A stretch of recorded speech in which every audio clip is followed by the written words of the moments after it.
여러분 안녕하십니까? MBC 정은희입니다. 여름 휴가를 마친 윤석열 대통령의 출근길 문답이 13일 만에 재개됐습니다.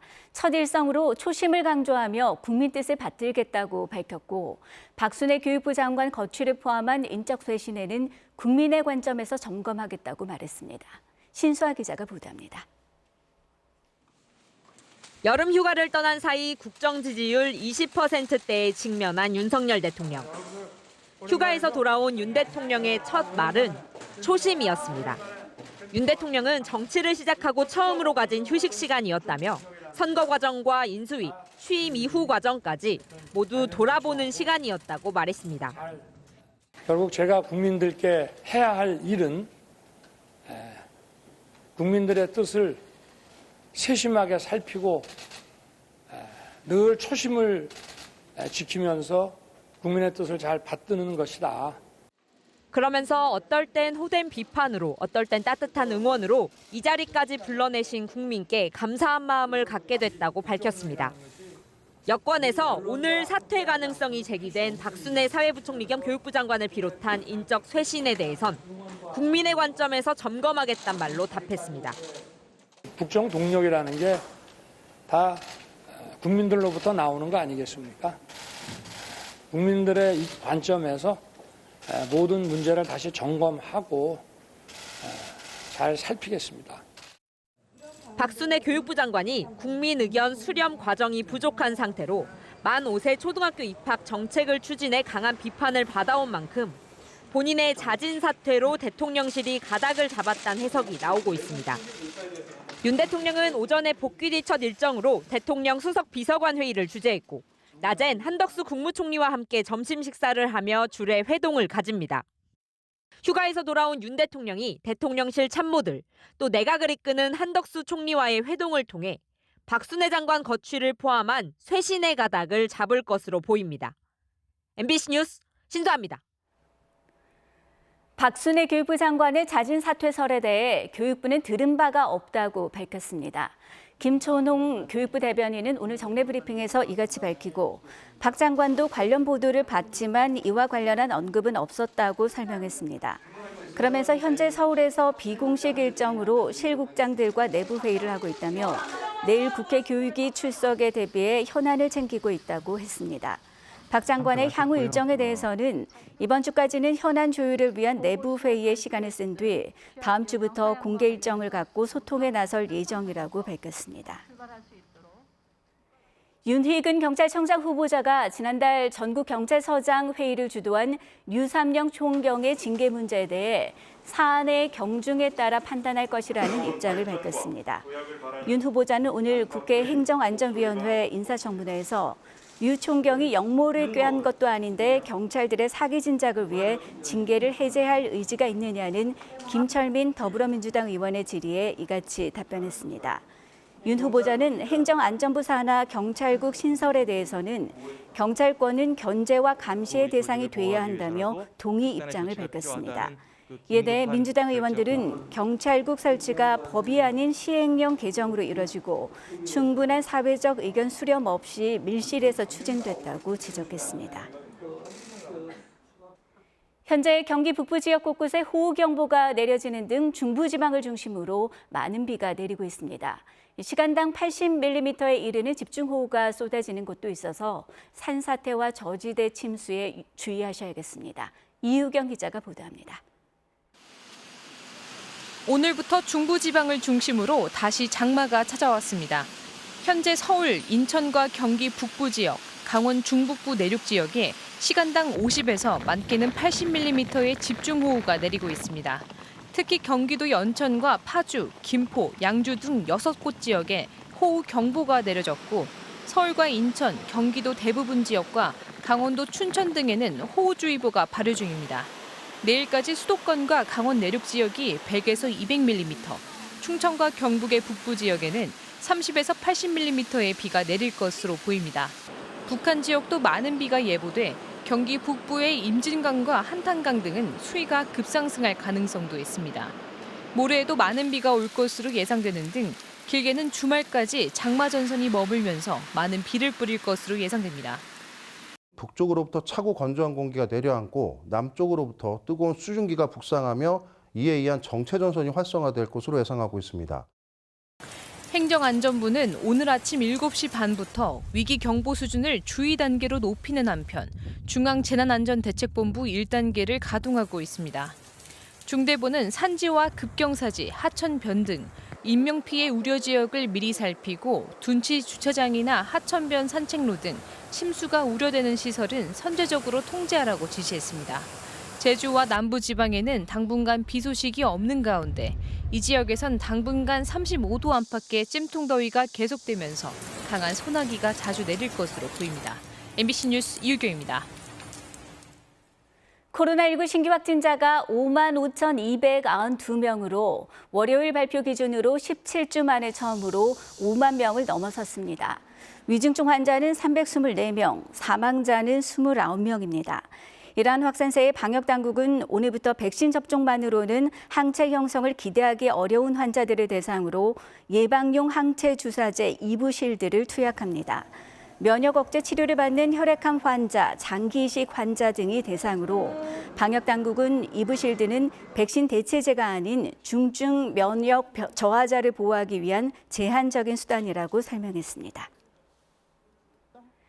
정부가 산업 현장의 구인난 해소를 위해 외국 인력 신속 입국을 추진하고 조선업 등에 대해서는 별도 외국 인력 쿼터를 신설합니다. 추경호 부총리 겸 기획재정부 장관은 오늘 정부 서울청사에서 열린 비상경제장관회의에서 최근 양적인 고용 지표는 대체로 괜찮지만 산업 업종별로 체감하는 고용 상황이 다르고 일부 산업 현장에서는 구인난을 호소하고 있다며 이같이 밝혔습니다. 기업이 채용을 원하지만 채우지 못한 빈 일자리 수는 6월 기준 23만 4천 개로 2018년 2월 이후 최대치를 기록했습니다. 이와 함께 추 부총리는 이미 발표한 8차례의 물가 등 민생 대책을 속도감 있게 이행하고 추석 민생 안정 대책과 국민 주거 안정 실현 방안 등 추가 대책도 이번 주 중에 발표하겠다고 밝혔습니다. 미국의 중앙은행 연방준비제도가 높은 물가를 잡기 위해 최근 2번 연속 금리를 0.75%포인트 올렸는데요.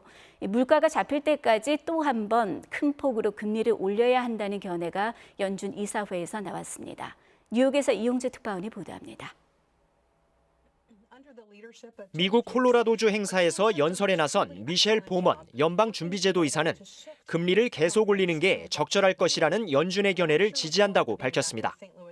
그러면서 인플레이션이 의미 있는 수준으로 꾸준히 내려가는 것을 볼 때까지 비슷한 폭의 금리 인상을 고려해야 한다고 덧붙였습니다.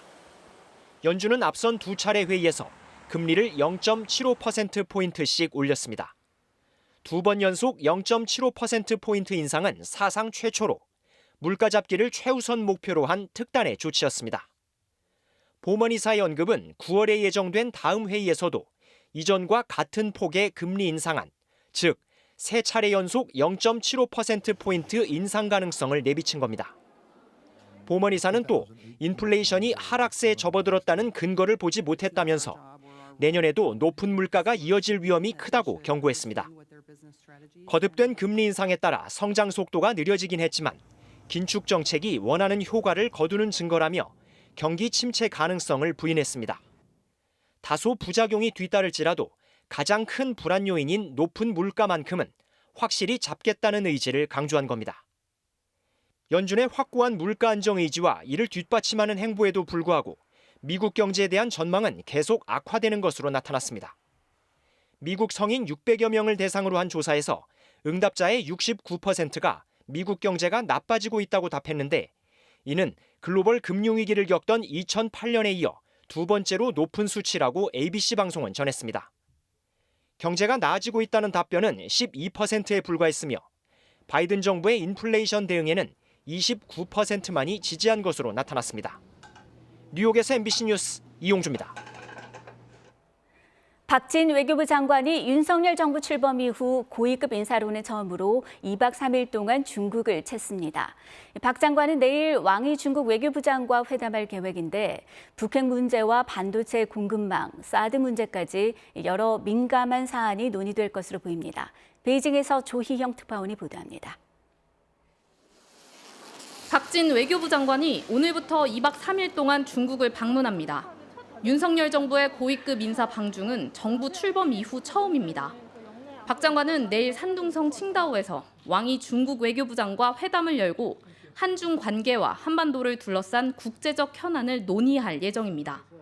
회담에서는 이달 말 한미 연합훈련을 계기로 북한이 7차 핵실험 등 대형 도발에 나설 가능성이 제기되는 만큼 박 장관이 중국 왕이 부장에게 북한 도발 자제와 대화 복귀 등 역할을 당부할 것으로 예상됩니다. 아울러 미국이 제안한 반도체 공급망 협력 대화인 이른바 치포가 중국을 배제하는 방식으로 운영되진 않을 것이라고 설명하고 중국과도 공급망 안정을 위해 협력하자고 제안할 것으로 보입니다. 외교부는 이번 방중은 한중 수교 30주년을 앞두고 양국의 미래 발전 방향을 모색하는 계기가 될 것으로 기대된다고 밝혔습니다. 중국은 이번 회담에서 한국의 이른바 사드 3불 정책을 유지하라고 요구할지 주목됩니다. 사드 3불은 앞서 문재인 정부가 사드 추가 배치 불가, 한미일 군사동맹과 미국 미사일 방어체계 불참 등을 밝힌 겁니다. 중국은 한국이 이를 약속했다며 윤석열 정부 출범 이후 공개적으로 사드 3불 정책을 유지하라고 압박했지만 윤석열 정부는 한중 간 합의된 사안이 아니라는 입장을 유지했습니다.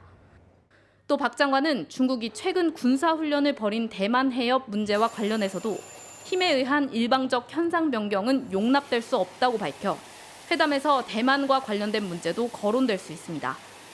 박 장관은 한중 외교장관 회담 이후 중국의 교민과 기업인, 공관장들과 화상회의를 열고 중국 관영 매체 CCTV와도 인터뷰를 진행할 예정입니다. 베이징에서 MBC 뉴스 조희영입니다. 이스라엘군과 팔레스타인 무장단체 간 무력 충돌이 이어진 가운데 양측이 휴전에 합의했습니다. 이집트가 대표단을 이스라엘로 급파하는 등 국제사회가 긴급히 중재에 나선 게 주요한 것으로 보입니다. 전재홍 기자가 보도합니다.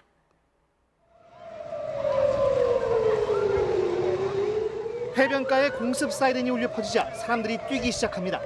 한 여성은 옷을 갈아입을 새도 없었는지 수영복 차림 그대로 달아납니다. 이스라엘이 이란의 지원을 받는 팔레스타인의 무장단체 소탕을 위해 가자 지구를 미사일로 공격하자 팔레스타인도 로켓포로 반격에 나선 겁니다. 팔레스타인 무장단체는 이스라엘 수도 텔아비브 등을 겨냥해 로켓 600여 발을 발사했지만 이스라엘군의 저고도 방공망인 아이언돔에 대부분 요격된 것으로 알려졌습니다. As long as these rockets are being fired and we can hear them in the distance, the job of the Israel Defense Forces is not done. 지난 5일 무력 충돌이 시작된 이후 팔레스타인 측 누적 사망자는 41명, 다친 사람은 300명을 넘어선 것으로 집계됐습니다. 이집트가 긴급히 대표단을 파견해 중재안 마련에 힘을 쏟았고 양측이 결국 합의에 성공했습니다. 팔레스타인 무장 세력과의 합의 사항을 공식 발표하지 않았던 이스라엘은 이집트의 중재 노력에 감사의 뜻을 밝혔습니다. 지난 5일 전투기를 동원한 이스라엘의 가자 지구 공습으로 시작된 무력 충돌은 잠시 휴식에 들어갔습니다. 다만 팔레스타인 측이 휴전 수용 조건으로 2명의 죄수 석방을 언급했지만 이스라엘 측은 휴전엔 조건이 없다고 주장한 것으로 알려져 전쟁의 불씨가 완전히 사그라들진 않았습니다. MBC 뉴스 전재홍입니다. 환자와 간호사 등 5명이 숨진 경기도 이천 상가 화재를 조사 중인 경찰이 건물관리사무소와 철거업체, 병원 등을 압수수색했습니다. 또 지금까지 3층 스크린 골프장 업주와 철거업체 관계자, 피해자 등 36명을 조사했고 병원 관계자 등도 계속 조사할 예정입니다. 북한이 금강산 관광지구에 있는 남측 시설을 추가로 철거하기 시작한 정황이 포착됐다고 북한 전문 매체 NK뉴스가 보도했습니다. NK뉴스는 지난달 15일부터 25일까지 위성사진을 보면 지붕색이 바뀐 온정각 서관과 금강산 문화회관은 해체 가능성이 보이고 주변 바닥에서 포착된 흰색 물건들은 내부 철거 작업에서 나온 것으로 보인다고 전했습니다. 통일부 당국자는 북한이 금강산 내 남측 시설들을 철거해온 움직임을 인지하고 있으며 관련 동향을 엄중하게 주시 중이라고 말했습니다. 이어서 이 시각 증권시황과 날씨입니다. 삼성증권입니다. 미국의 7월 CPI 발표를 앞두고 시장이 관망하는 분위기를 나타내고 있습니다. 코스피 코스닥 지수가 하락 출발한 이후 지금도 약보합권에서 머물면서 기관 매도세의 하락세를 지속하고 있습니다. 코스닥 시장에선 외국인까지 매도에 동참하면서 양시장이 오후장도 파란불을 켜고 있습니다. 이 시각 현재 코스피는 전거래일보다 5.97포인트 내린 2484.83포인트로 코스닥은 3.6포인트 하락한 828.04포인트로 움직이고 있습니다. 투자 주체별 매매 동향을 보면 코스피 시장에서는 기관 홀로 물량을 팔고 있습니다. 지난 주말 뉴욕 증시는 7월 비농업 부문 고용이 크게 증가했다는 소식 속에 연준의 긴축 우려가 커지면서 혼조 마감했습니다. 시가총액 상위 종목 살펴보면 혼조세를 보이는 가운데 네이버가 2분기 영업이익 부진 소식에 3%대 하락률을 나타내고 있고 메리츠증권이 2분기 실적 부진에 약세로 움직이고 있습니다. 반면 LIG넥스원은 시장 컨센서스를 웃도는 호실적 발표에 5% 넘게 상승하고 있습니다. 업종별로는 코스피 시장에서 섬유유복 업종이 가장 저조한 수익률을 기록하고 있습니다. 이 시각 현재 중국 증시는 상승하고 있고 일본 증시 또한 오르고 있습니다. 지금까지 삼성증권이었습니다. 오늘 중부지방에 계신 분들은 비 피해 없도록 대비를 철저하게 하시는 게 좋겠습니다. 이 시각 연천의 CCTV인데요. 호우경보가 내려진 가운데 시간당 80mm 안팎의 물폭탄이 떨어지고 있습니다. 하천 수위도 높아지고 유속도 굉장히 빨라진 모습입니다. 현재 경기 북부를 중심으로 강한 비가 내리고 있고 그 밖에 수도권과 강원도에서도 비가 내리고 있습니다. 경기 북부와 철원에는 호우경보가 내려져 있고 서울과 강원 중북부에 호우주의보가 발효 중입니다. 또 강원 산지를 중심으로는 강풍주의보도 내려져 있습니다. 모레까지 경기 남부와 강원 남부 산지, 충청 북부에 최고 350mm 이상, 그 밖에 수도권과 강원 북부, 경북 북서에서도 100에서 300mm가량 매우 많은 비가 쏟아지겠습니다. 곳에 따라 시간당 50에서 80mm가량 폭우가 내리는 곳도 있겠습니다. 피해 없도록 주의하셔야겠습니다. 날씨였습니다. MBC 정은뉴스를 마칩니다. 고맙습니다.